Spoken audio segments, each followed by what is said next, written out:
Okay, so hello everybody. Hope everyone is doing good. In today's lesson, we're going to be thinking about socialist feminism. We've looked at liberal feminism already. We've looked at radical feminism, and we've looked at kind of cultural feminism, which is kind of an offshoot of radical feminism. And today, then, socialist feminism. I don't know if you've already done socialism or not with Mr. Kennedy. So when you do, that will give you a really good overview of what socialism is. uh, you'll sort of pick up from this what kind of socialism is, and it's all about the focus on the economy in terms of socialist feminism. That women's oppression comes from financial economic factors. That's essentially how socialism plays into feminism here. So we'll be thinking about feminism, socialist feminism as we go through, and then one of the key thinkers who is often associated with socialist feminism that we need to know is Sheila Rowbotham or Rowbotham. Okay, so we'll be looking at her a little bit as well. It's quite kind of it'd be a bit like a lecture for kind of 10 minutes or so, and then there's three tasks I want you to do at the end. Um, yeah, cool, all good. So we'll start by looking at Engels then. So Friedrich Engels was a close colleague of Karl Marx. He helped him write the Communist Manifesto. So he's one of the kind of the founding father of communism, a key figure in socialism. Um, and what he lots of socialist feminists take their inspiration from Engels. What he said, particularly in his 1884 book Origin of the Family, Private Property and State, that society became patriarchal, that the patriarchy appeared as capitalism was appearing. So for him, they go hand in hand. That patriarchy exists because capitalism exists. Yeah, and he says that women have been deprived of private property, so having being able to own property, which led to them being oppressed by property owners throughout history, the same way that propertyless peasants and workers always had been. As capitalism developed and needed increasing quantities of workers, women became a vital source of available low-paid labour. The lack of property increasingly forced them into paid employment. They became, basically, this term, the reserve army of labour, a group that became a spare workforce to be called upon when needed. World War One is a really good example of this because hopefully, as you know, or maybe remembering from kind of year 8 or year 9, during World War One, lots of many men had to go and fight in the war, which left gaps in lots of industries. So women had to take the jobs of these men in factories, particularly in lots of other areas. But as men came back from the war, lots of these women ended up losing jobs. And that's how we it's a good example of this reserve army of labour. When they're needed, they have to come into work and then dismissed when they're not. So for Engels, it's very much seeing this through a class perspective, that these propertyless working class women being deprived and oppressed by kind of a patriarchal capitalist society, essentially. um, so for him it's all about these economic factors, these economic relationships between men and women and society. So modern Marxist or modern socialist feminists take a very similar view, but they criticise Engels for overstressing the importance of poverty. And this is generally a view of most kind of modern socialist feminists, that Engels purely sees it from this poverty class perspective, but actually there are other things that take a big part, and specifically patriarchy and the role of patriarchy. That whereas Engels might see them as kind of patriarchy being a byproduct of capitalism and capitalism is the key. For modern feminists, it's about them together, and that actually, maybe even after capitalism, patriarchy might still exist. So it's about tackling them both head on. Okay. And they think these modern feminists think this because in modern society, women have increasingly become property owners, but their oppression has continued. So even though they're tackling issues in capitalism and their economic oppression, they still are being oppressed. So therefore, there clearly is other factors that are going on. And modern and traditional socialist feminists see the destruction of capitalism as key if the liberation of women was to happen, and if not the destruction, at least an extremely modified, altered version. So at the bottom there we can see traditional socialist feminists really prioritise class over gender, Whereas modern socialist feminists they see patriarchy and capitalism as a connected, interlocking, shared system of oppression, and suggest that patriarchy could survive after the collapse after the collapse of capitalism. So therefore, you can't just target capitalism; you need to target both. So less extreme socialists, and a lot of these are the modern socialist feminists have rejected the idea that class is the only divide in society that has any meaning. They argue that both class and patriarchy are sources of oppression, and that capitalism creates patriarchy. But even then, we still need to target them both at the same time from what we just looked at. So of course, socialist feminists tend to concentrate purely on the struggle of working class women. For them, only the extreme modification or the destruction of capitalism will liberate women from their inferior economic position. For example, the state ownership of industry will eliminate the need for women to compete against men for employment, and therefore that will kind of lead to more equality. So, someone whose ideas are important then is Juliet Mitchell, writing in The Woman's Estate in a book that she wrote in 1971.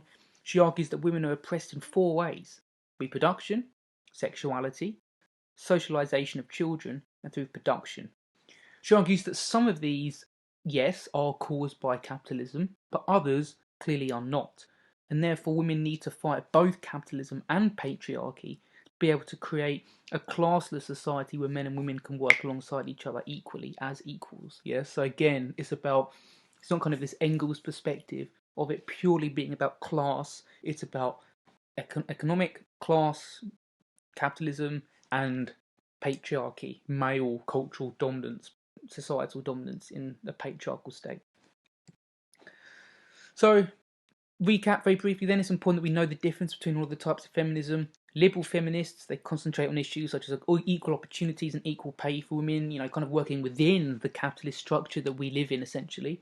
Whereas socialist feminists believe in the extreme modification of capitalism, which would be the only way to liberate women from their inferior economic position. So a key theorist then that we need to know, who is often associated with socialism, is Sheila Rowbotham, who is described as a socialist rather than a Marxist. So Marxism is kind of extreme communism, where socialism is kind of less rigid and less extreme as Marxism, and she rejects the rigid economic determinism of Marx. That's why she sees herself as a socialist. Now, what does that mean? Economic determinism is the idea that economic relationships are at the core of all other political and societal arrangements.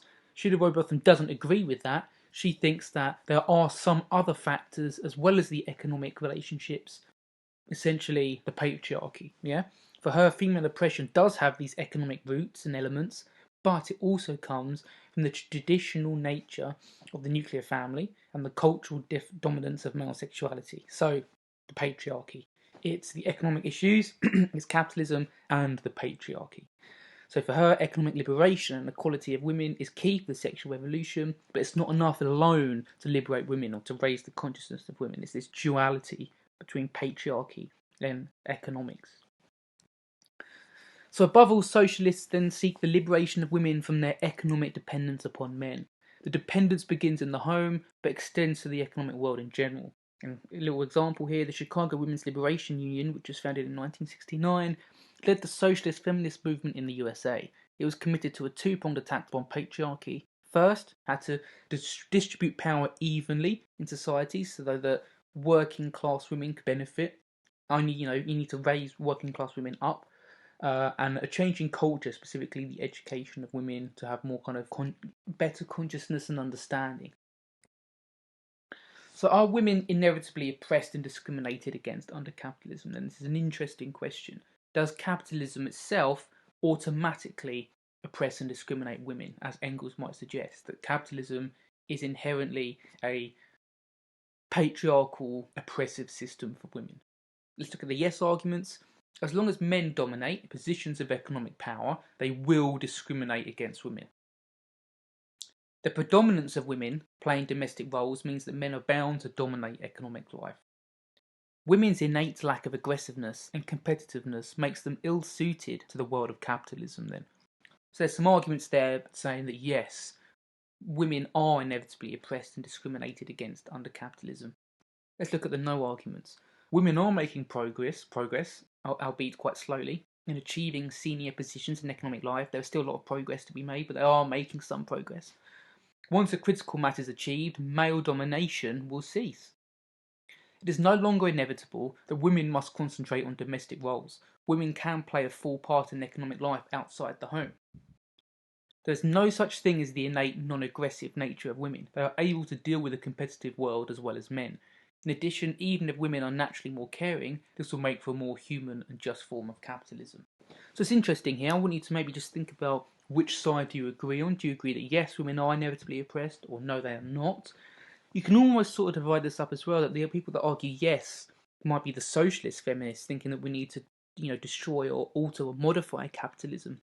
Whilst there are people who argue no, might be the liberal feminists who argue that, just through kind of reform and progress and equal opportunity and economic opportunities, women will be liberated without the destruction of capitalism. So maybe these no arguments are liberal feminists.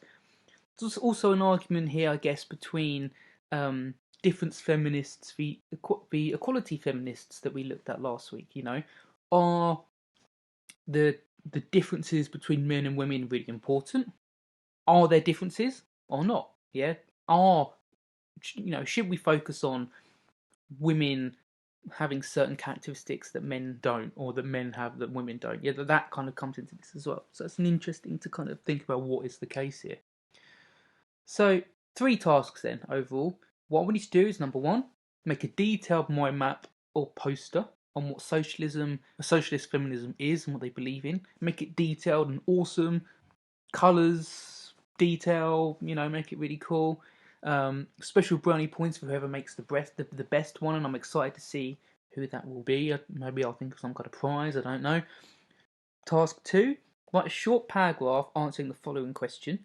You have now looked at 3 types of feminism: liberal, radical, and socialist feminism. Which do you think is the most effective or makes the most sense for you, and why? Think hard about this. And then task 3, I want you to read page 134 of Sheila Rowbotham from the PDF textbook, the textbook that I have attached the chapter to this feminism chapter on the Google Classroom. Summarise her views in 100 words, roughly. I'm not expecting you to count them. Be precise, okay? So those are your 3 tasks. Listen to this, read the slides, and go through that essentially. Any questions? Just email me and I will get back to you. I am going through the work and marking people's work. I haven't marked much work this week, but I will get on top of that. I think I'm still missing some people's essays from a few weeks ago, actually. So anyone can get those to me, that will be great. Thank you.